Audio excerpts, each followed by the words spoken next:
Hello everyone, I'm QuantumTuba, and I'm back, this time in Utah. Today I shall explain to you one of my major gripes with religion, and it was exposed in one of its more brazen and obvious forms in a blog post on the Nerdfighter's Ning by Trevor.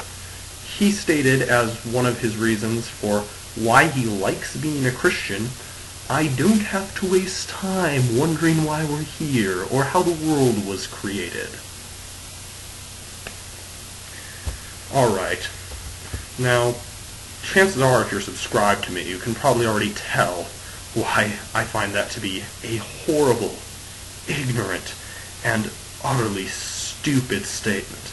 However, in the event that you do not, or that you simply want to hear my thoughts on the topic, I'm going to explain to you why I find that to be a horrendous statement that is indicative of the very reason that I oppose religious belief.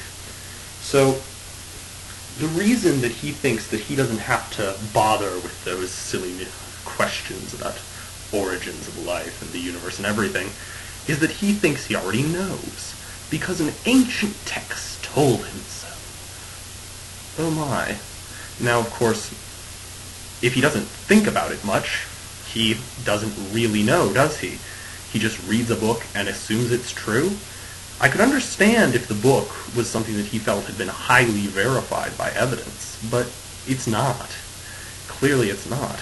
He simply accepts this as fact. And the problem is that every advance our society has had has been a result of people trying to research why things really happen.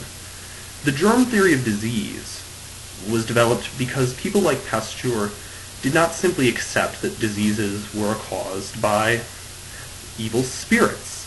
Now, the religious mindset, the mindset Trevor has, is we wouldn't need to research that because we already know. But we didn't already know.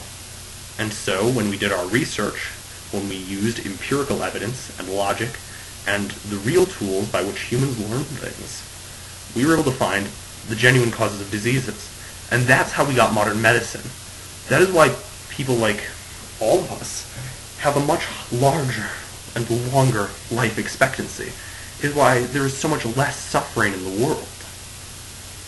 But if we embraced the willful ignorance and the false certitudes that religion offers, we would not have that now, would we?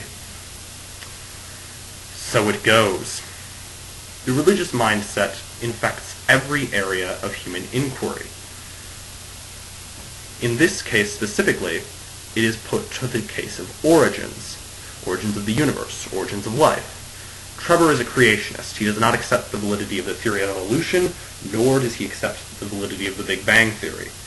Yet these have been verified by mountains upon mountains of empirical evidence, whether it's observed instances of speciation, of homologous structures, or of genetic markers, or of just fossil evidence. And then in the case of the Big Bang theory, there's the cosmic microwave background radiation, which is effectively a fingerprint of that cosmic explosion. Then there's the Doppler shifts, and various other things that suggest a singularity at the beginning of the universe. Or at least a very hot and dense clump of matter and space-time.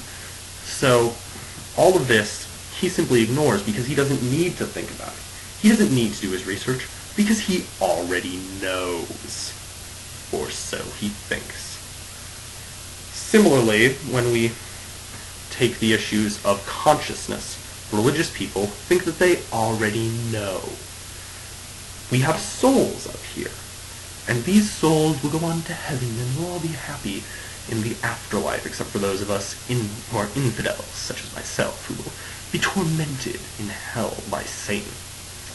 Yes, so they think they know this, so they have no interest in cognitive neuroscience, as in the research that could be done by the likes of Daniel Dennett, Sam Harris, Roger Penrose, all these scientists who are really looking into why we have consciousness, where our minds really come from, and they're trying to use the time-tested values of science and reason to uncover this stuff. And if you figure this sort of stuff out, you can find new ways to treat mental illness, and the applications may be endless.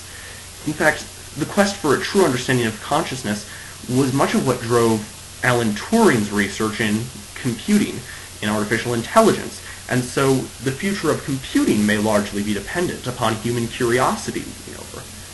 And that's what we need. We don't need any false certitude. We don't need faith. We don't need dogma. What we need is mere curiosity and reason. Because that is how the human race has progressed to where it is today, and it is how we shall progress into the future.